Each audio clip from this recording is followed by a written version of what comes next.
ويخوای گەورە لە قورئانە باسی ئیمانداری ڕاستەقینەکەن کە گۆڕانکاریەکەن لەسەر زەویە نەک لە ناو ماڵی خۆیە. من باسی بازنە بچکۆکەکەم باسی بازنە گەورەکە ناکەم لە جیهانە. ئەفەرمێ وەلا یەخافونە لەومەتە لائیم لە لۆمەی لۆمەکەران ناترسێن. سبحان الله سیرکە. یعنی مسلمان دائما لۆمە ئەکرێ ئەو مسلمانی کە ئەوێ گۆڕانکاری بکات لە ناو خاوخێزانەکەی لە ناو کۆمەڵگەی لە ناو میلەتەکەی لە هەموو جیهان ئەوێ گۆڕانکاری بکات. ئەو ئیماندارە خوای گەورە مەدحیەکە کە ئەمە لە لۆمەی لۆمەکەران ناترسێ. بەداخەوە مسلمانی ئەمڕۆ لە لۆمەی کچەکەی ئەترسێ، لە لۆمەی کوڕەکەی ئەترسێ، لە لۆمەی مام و خاڵی ئەترسێ، لە لۆمەی جیرانەکان و برادەرەکانی ئەترسێ. ئەوە بەڕاستی ئەمە زۆر پێچەوانی ئەو ئاياتانەیە کە خوای گەورە مەدحی ئیماندارەکانەکات بۆی کە هەستی گۆڕانکاریان تێدا بوو. کە بەداخەوە مسلمانی ئەمڕۆ هەستی گۆڕانکاری لەو ماڵەکەی خۆی نەماوە. هەموو یەک شیعاری هەڵگرتووە. کوڵاوی سەری خۆت بگرە بابانەی بات. ئەمە هەموو کەسێک ئەو پەندەی لەبەرە.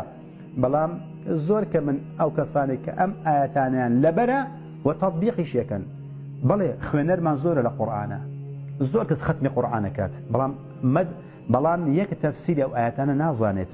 بشداین تەطبیقی ناکات. هەموو چاوی لەوەیە کەی دعوت مەکەیت، کەی سەفەرێک بکەین، کەی دانیشین مەجلیسێک بکەین و بەس بۆ قسەی حەلەق و بەلەق و نوکتە و حەکایەت و بەسەرهات و ئەوشتانە. نەک بۆ چاکردنی کۆمەڵگا، نەک بۆ چاکردنی ئەو خێزانێک کە ئەچیتە ناویاندا. بەداخەوە کە ئەمڕۆ کەسانەی کە لەبەریان ئەم ئاياتانە تەطبیق ناکەن. مەجلیسەکانیان پڕە لە حەکایەت و قسەی نوکتە و قسەی بێسوود و لەغوە و لەهو.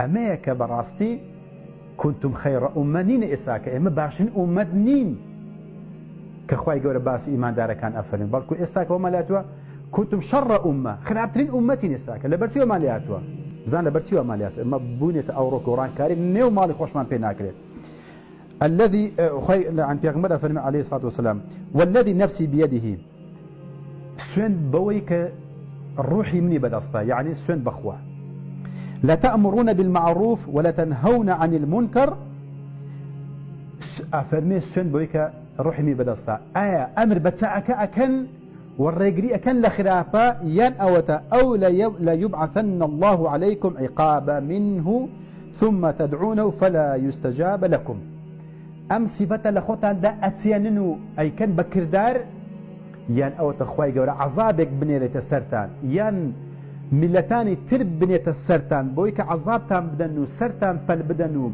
سەروەت و سامانی وڵاتەکەتان بخۆن ئێوە بناڵێنن بە شەڕی ناوخۆ بە کێشەی دەرەکی و کێشەی تائیفیەوە و دوعا بکەن لە خوای گەورە بڵێ خوای جان ڕزگارمان بکەن لەو عەزابێکە ناردوتە سەرمان بەڵام فەلا یوستەجاب لەکم بەڵام خوای گەورە وەڵامتان ناداتەوە لەبەرچی لەبەر ئەم سیفەتی گۆڕانکاریەتان تێدا نەماوە.